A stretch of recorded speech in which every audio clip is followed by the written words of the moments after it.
Crusader Kings 3 is a fantastic game to play, but like many other games, mods make it even better. So today I got a list of mods that improve the game without any major changes to the core gameplay. And personally, I think this is the best Vanilla Plus type mod list I've ever made. But first, a massive thank you to Opera GX for sponsoring this video. It's actually been my daily browser for over a year now, and let me show you why. It's the best browser and not taking up all your computer's resources, making it perfect for playing CK3 and not lagging because of your browser. And by using GX Control, you can easily limit the RAM and CPU usage it can use, as well as limiting the bandwidth, allowing you to have as many tabs as you would like without your games being affected. It's also incredibly customizable. From this menu, you can choose pre-made themes or completely make one yourself, as well as a wide range of wallpapers ready to use. Amazingly, it even lets you keep up with all the latest game releases, with GX Corner, and a section to help you find some great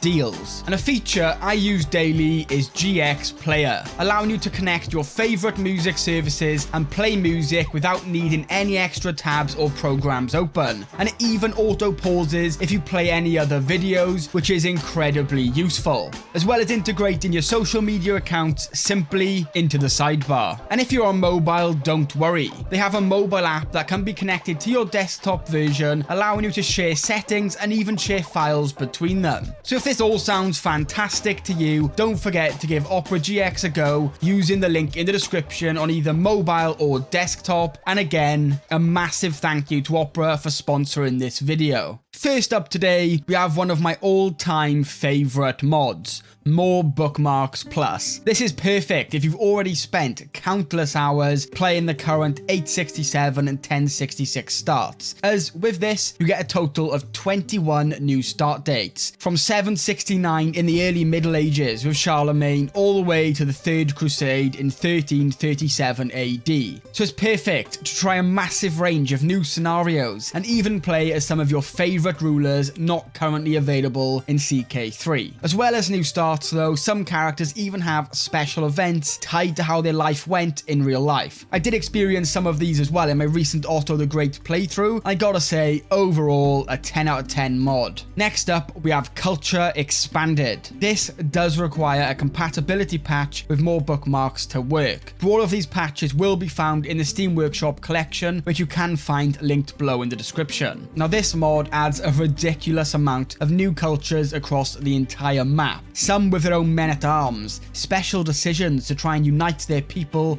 under their banner, as well as new traditions and innovations to make these new cultures more realistic. Of course, this is just way too much to go over in detail in this type of video, but just believe me when I say it adds so much to the immersion of the world. Holding Sprawl makes the world map actually change over time when rulers build things, which happens a lot more now with the recent update to AI. So with this mod, things like farms, churches, military buildings, and a lot more will now actually appear on the world map to represent things that are built in that county. So it doesn't really add much gameplay wise, but it just makes the game way nicer to look at. It's just really nice to see actual progress throughout your game. Nameplates makes finding out who's who during events as easy as it could possibly get. Over a character's portrait, you see their name, if they're in your family, if they are a vassal or an independent ruler, what title they actually have. You know, this will save you the extra click to check them out, but over time, it will definitely save you a decent chunk of time. Farewell Chaplain is one of the top quality of life mods for Crusader Kings. It saves you being stuck with a terrible bishop, and it's actually done in a way that makes it balanced. It costs piety, and then the Pope will give you 2 candidates to replace your bishop with. And depending on their skills, it could cost just over 100 gold to hire them. And this can actually only be done once every 10 years. So it's not just a free, quick change you can do whenever you want, but it will help you remove some of that frustration when you're stuck with an awful realm bishop with like 1 learning. Another top quality of life improvement comes with Knight Manager. This makes blocking certain people from serving in your armies incredibly easy, with 9 different categories you can block. I find my heir and my council the most useful, as it saves you from having to manually forbid each new councillor you get from going into war and just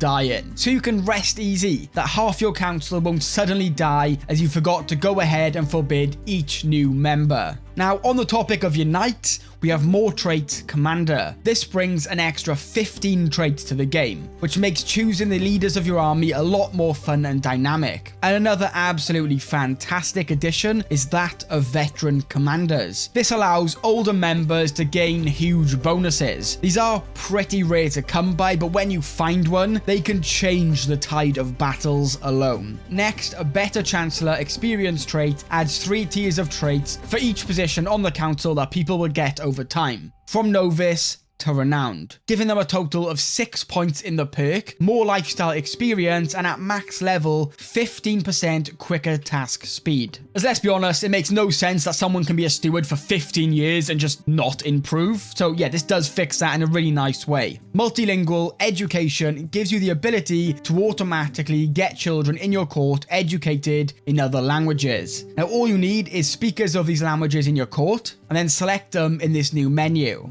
I have found though it is much better to use active learning with a decent court tutor, as with passive only a few children will pick up these languages. But overall, another absolutely fantastic quality of life mod. Now I'm sure many of you have been sat here waiting for these two to be included, and I also always mention them together as they just complement each other perfectly. Of course, the community flavor pack and ethnicities and portraits expanded. These together just add a ton of new clothes, accessories, hairstyles, beards, and everything else to characters around the world, making each character stand out from one another. And of course, it is the full screen barbershop if you actually want to see and select these items for your character much easier. Following on from that, we have unit packs expanded, which adds new armors for troops on the world map depending on their culture. Now I'm not sure on the exact amount, but these new sets look absolutely beautiful, and it's just another step to adding extra immersion to the world map. A diplomatic envoy adds a whole new layer to the game. You just need to hire an envoy, and then you can send them to negotiate with other rulers, allowing you to make alliances without marriage, trade titles, artifacts, vassalization, and there's just so much you can do with this, like convincing rulers to release one of their vassals for a price, allowing you to take their land without having to worry about their previous liege stepping in.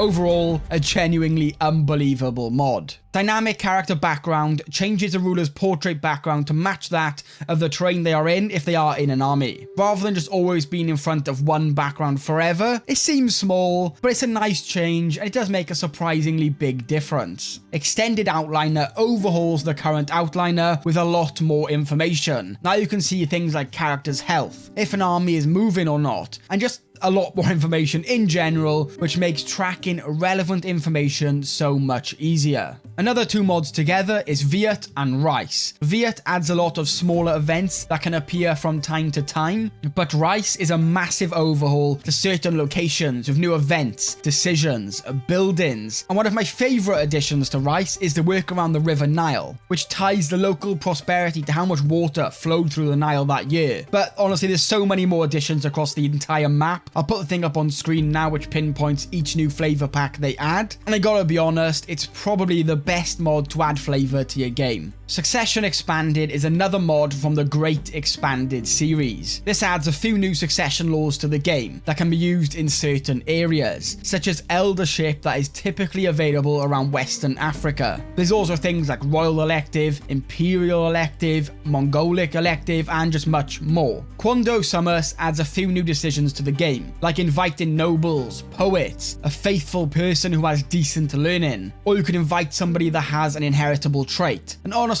just so many more. And this mod is a great way to fill out your court, and it may seem kinda cheaty to some of you, but it's not like you often get exactly what you want. And you know, who doesn't want just extra characters when they need them? But on top of that, there are some other decisions as well, like being able to borrow money and so on. Missionaries is a sub-mod from the Fallen Eagle. Using this, you can employ a head missionary and 4 others, and then you can take the decision to send them to try and convert a county, and if you're lucky, you can even convert some rulers. And the price ranges from 100 all the way up to 500, and the more gold, just the more likelihood of success. Just such a nice change to be able to spread your faith across the world without needing to directly take the land. Auto conversion, auto promote culture, and auto increase control, each basically just get your councillors to carry on with their current task once it's finished. And this saves you a lot of time, because if you don't notice they finished, your councillors basically just do nothing for a few years. So with this, you are saved from wasting years of your councillors' time. And finally, to wrap this mod list up, we have more game rules, which adds an insane amount of extra replayability to the game with options like Shattered Realms, so every county starts independent, or you can change the domain limits and men-at-arm limits of every ruler, and just many other things. Like, there's just a massive list of options here, letting you customize your game to your liking. So this completes my updated essential mod list, and I hope you found some mods you might enjoy, and hopefully these two stay updated. But if not, maybe I'll make another one in another 6 months to a year's time. We'll just have to wait and see. But thank you all so much for watching. If you did find it useful, don't forget to subscribe. And of course, a massive thank you to all the channel members. We have Intermio1, Victor Voss Anderson, and Endulus. But yeah, thank you all so much for watching, and hopefully I'll see you in the next one.